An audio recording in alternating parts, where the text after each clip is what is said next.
Travaux de rénovation, les 7 pièges à éviter qui coûtent très cher. Hello à toi et bienvenue dans cette vidéo, ici Julien Malingo, je suis ravi de te retrouver. Aujourd'hui, on va parler travaux de rénovation et les erreurs à éviter qui coûtent très cher. La première des erreurs est simplement d'oublier des éléments à faire. Et lorsqu'on n'a pas la connaissance, c'est fort probable.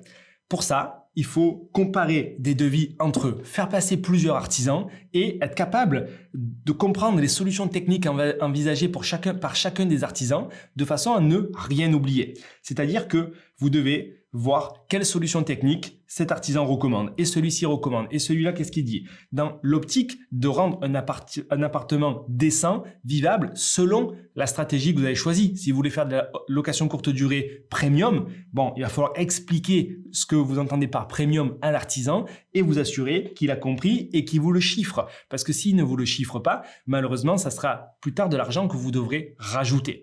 Donc, la première de ces erreurs est d'oublier des éléments par rapport à votre stratégie. C'est pour ça que il est très utile d'avoir un cahier des charges qui va définir concrètement l'attendu que vous souhaitez atteindre selon votre stratégie. Ça, c'est simplement la deuxième erreur. Si vous n'avez pas ce cahier des charges, ça va être compliqué à comparer les devis entre eux et être certain d'être au juste prix par rapport aux solutions techniques que vous avez envisagées. Troisième erreur, ne pas avoir anticipé les mauvaises surprises.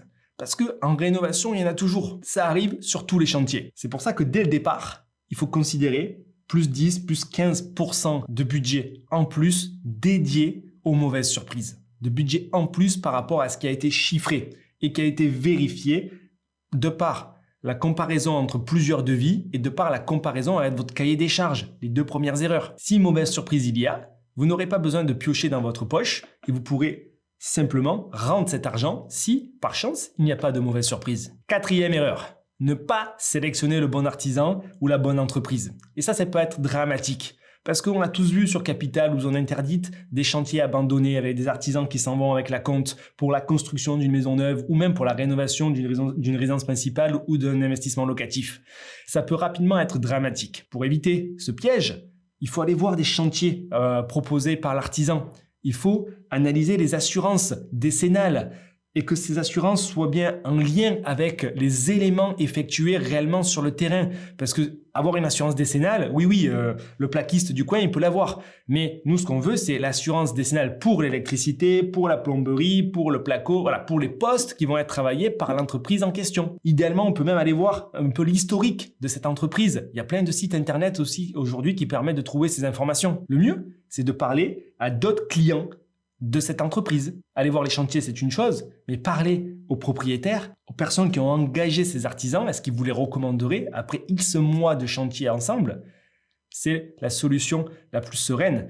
Ou alors, effectivement, vous pouvez travailler avec des entreprises générales du bâtiment qui sont reconnues et connues comme celles qu'on utilise au sein de l'école des MS-preneurs. Cinquième erreur, vous faire avoir et débloquer trop tôt les acomptes. Cet artisan, même s'il est idéalement choisi, il est humain. Au bout d'un moment, le chantier va avancer, va prendre du retard, va être bloqué. Potentiellement, il va aller ailleurs. C'est un risque parce que lui, il va voir ses intérêts, il va vouloir avancer, pas dire non à d'autres clients. Le seul moyen de pression que vous avez, c'est le paiement des acomptes. Surtout, ne payez pas en totalité le projet ou même 80-70%. Non, au début, on peut accepter 20-30% d'acompte parce qu'ils vont devoir effectivement acheter du matériel pour vous. Et eux, c'est pas des banques non plus. Donc voilà, 20-30%. Mais ensuite, il faut absolument débloquer les autres acomptes en fonction de l'avancée du chantier. 50% d'acompte égale 50% d'avancée du chantier. Obligatoirement. Sinon, vous risquez de vous retrouver en galère. Sixième erreur, choisir les mauvais matériaux. Quand je dis ça, c'est à mettre en perspective avec la stratégie que vous avez choisie et la ville dans laquelle vous allez investir. Si vous allez faire une rénovation à 2000 € du mètre carré dans une ville à la campagne qui coûte 1500 € du mètre carré, potentiellement, vous allez avoir des problèmes à la revente. C'est à mettre en perspective quand vous visualisez votre projet à qui vous allez louer. Si vous allez faire de la location courte durée, est-ce que vous en faites du premium, des choses plus atypiques ou du classique? En fonction, vous allez mettre le matériel adéquat et surtout corrélé au prix du marché pour pouvoir louer et revendre facilement et attirer cette clientèle. Donc, la sélection des matériaux est partie importante de la sélection de l'artisan et de la discussion que vous devez avoir avec lui. par rapport à votre projet. La dernière erreur est de penser que ça va aller vite. Si vous faites par exemple de la création ou de la rénovation un peu plus lourde, oui, les fenêtres, oui, le plaquage, ça peut aller vite. Mais derrière, les finitions, la partie électrique, l'acrylique, les cuisines, c'est des délais qui sont très très longs. Il faut vraiment bien maîtriser le planning, les délais pour effectivement ne pas vous retrouver bloqué, parce que si au final on n'a pas d'électricité sur le chantier et que au bout d'un moment il faut mettre les compteurs électriques de chacun des appartements que vous avez créés en service et qu'on peut pas le faire parce que Enedis n'est pas encore passé, oui, l'artisan va pouvoir se balader avec un compteur de chantier dans tous les appartements, mais il pourra pas tester du coup le travail qu'il a fait, les prises, chacune des prises. De même pour la plomberie, si le débit n'est pas assez important pour mettre sous pression tous les appartements, du coup, c'est le chantier qui va prendre du retard parce qu'ils ne vont pas plaquer les murs tant qu'ils n'auront pas mis sous pression tous les réseaux, tant que du coup, toutes les gaines électriques n'auront pas été testées, toutes les prises n'auront pas été testées. Donc, il faut bien anticiper les plannings, ne pas sous-estimer les finitions, ça prend énormément de temps. Au début, ça peut paraître d'aller vite. Le diable va se cacher dans les détails, les finitions vont prendre beaucoup de temps.